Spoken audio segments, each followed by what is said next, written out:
Robert Heiss.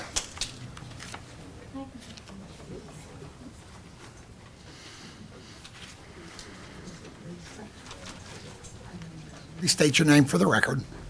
I'm Robert Heiss, and I am a resident of Monroeville, lifelong resident. Mr. Mayor, Mr. Little, ladies and gentlemen of council, it is a pleasure and a privilege to be able to stand here before you tonight. I find Mrs. Fennessy's comments about how angelic and how good and how great they are interesting, because what I'm hearing and understand, I get a lot of phone calls, and you all know why. And a lot of the people that are calling me are people that their phone bank is calling them, and people from the library are calling them. I find it very interesting that they don't want to talk to the husbands, they want to talk to the wives and girlfriends. In fact, I was told by several that they were pretty rude with these phone calls and would call back again and again. Now, this is what I was told. But let's talk about something that's very near and dear to my heart. With all due respects to the gentleman on Macbeth that lives in the apartments on Macbeth Drive, God love you, we're happy to have those of you that live in this community and rent here. But the bottom line and the period end is, to those of you good people that live in the apartments, this is going to have little effect on you.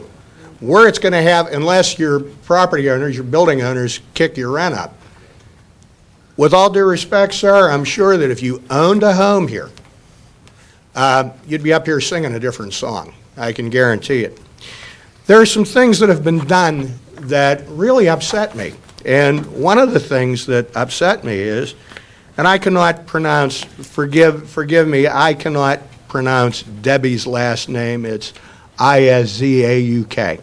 So what had happened is, and I got permission to use Steve Johnette's name. She called Steve or sent an email to him requesting that they put a banner up on the Johnette property. Steve's comeback was, well, why would I want to support somebody that's going to raise my taxes on my buildings, just the Johnette building, the shopping center, not even including the executive house? Why would I support another tax increase? Well, this young lady sent Steve Johnette the following message. Hello, Steve. I just wanted to thank you for taking the time to call me back and hear some of the facts about the library tax referendum. I wanted to follow up with you and make sure that you understand that this is a 1 mil tax and it's for residential tax only. It would not be assessed on business property owners. I believe that this is yet another miscommunication and misunderstanding in our community. I will hope that you will take the time to evaluate the benefit, et cetera, et cetera, et cetera. Steve took the time to evaluate it, and he and other business owners absolutely refused to let them put a sign up because, how well we know, I have the referendum. By the way, the Johnetts and I go back over 40 years. I used to work for them.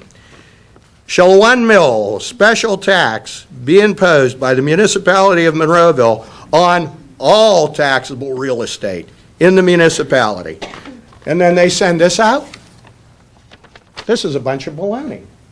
Do you honestly think for 1 minute the residents in Monroeville are going to believe anything they have to say about not being able to raise the tax, about this, that, and the other thing, when you talk about misunderstandings and miscommunications, it's coming from them? Then let's talk about the businesses. Regrettably, citizens have very little sympathy for businesses. They figure, well, what the hell?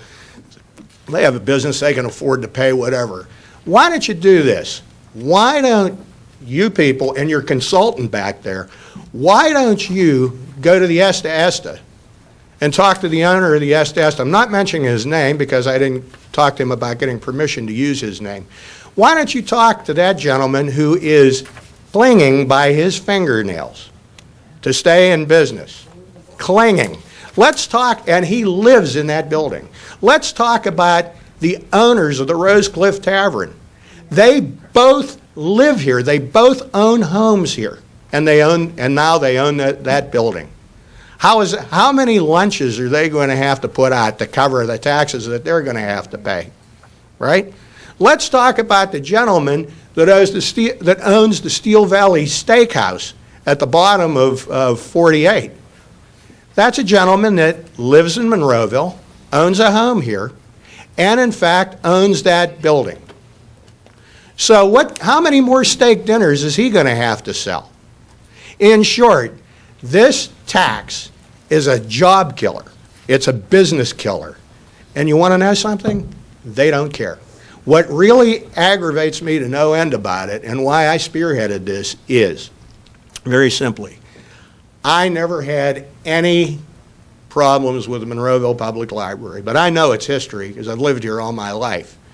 Things they want to do with that building, they need to realize they don't own that building. Monroeville owns that building, but they want to secede. They want to do their own thing.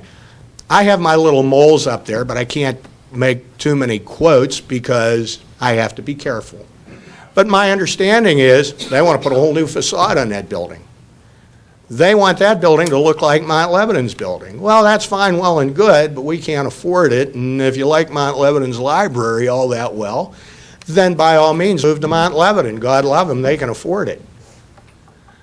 You know, I have a problem with this, and clearly, and a lot of people that I have talked to have a major problem with this, is nobody knew about it. I came up here on January the 6th at Citizens Night just to watch the new council people get sworn in, and then I was done. I was going under the radar again. I live alone. I keep to myself. I don't bother anybody.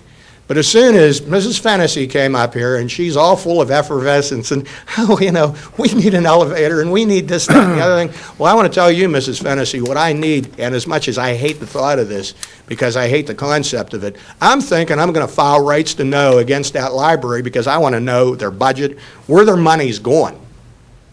You know, they make that building sound like it's ready to collapse.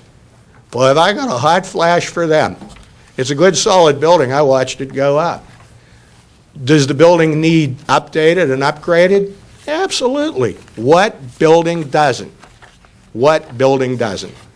And as far as Mrs. Fennessy elated to the fact, well, you know, if this $900,000 comes off the municipal budget, that's a whole $500,000. Well, I'm talking that you guys can give back. Well, what I'm finding out from Mr. Fulkerson, our tax collector, who has the facts, it's $250,000.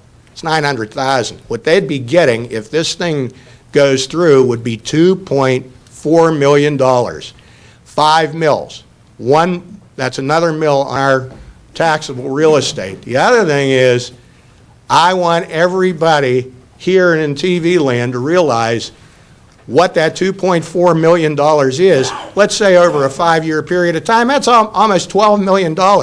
What in the HELL are they going to do with that money? Well, that amount of money, that's an inordinate amount of money. So, long story short, I'll keep it short because I'm too long-winded, how well you know. But my sister-in-law up in Wilmington, Delaware, was the president of an educational association housed in one of the universities up there. And she would go on these book fairs every year, 2 or 3 of them. Let me tell you where these book fairs were. Belgium, one in China, wherever else. I can tell you exactly where some of that money is going to go to. They're going to, first of all, they're going to give everybody that works up there a big fat raise. Don't think for 1 minute they're not, okay? The other thing that they're going to do with that money, just my opinion, it's my opinion, it's not a statement of fact, but I'm entitled to my opinion, and I want people to think about it.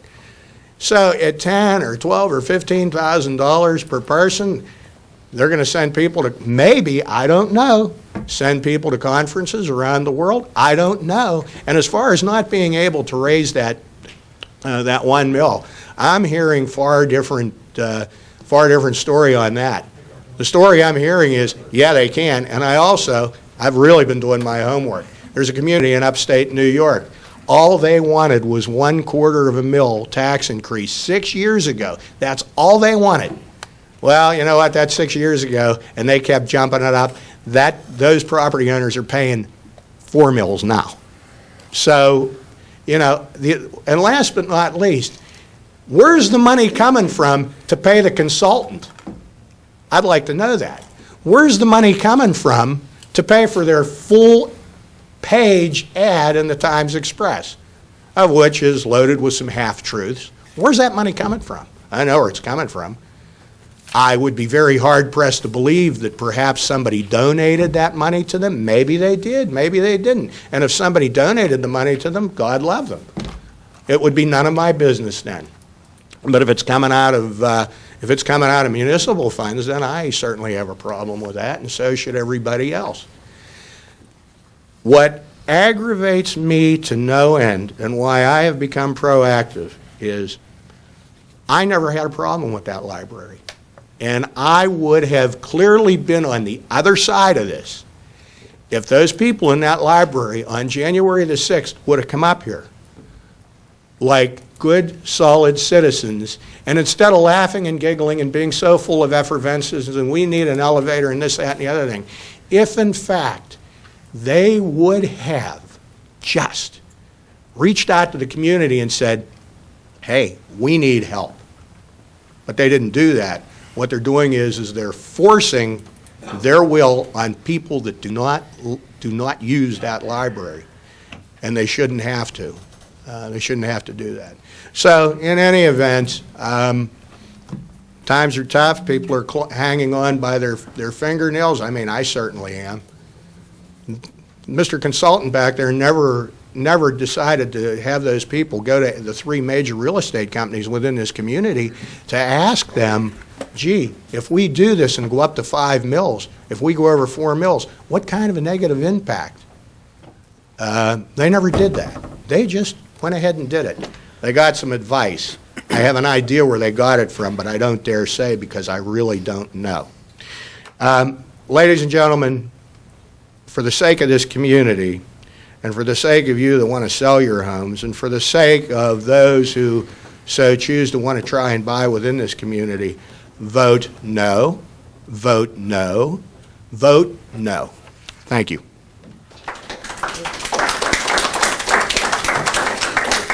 Can you guys correct some of the misinformation? We'll have that opportunity. Again, I'll keep the floor open for anybody that would like to address council.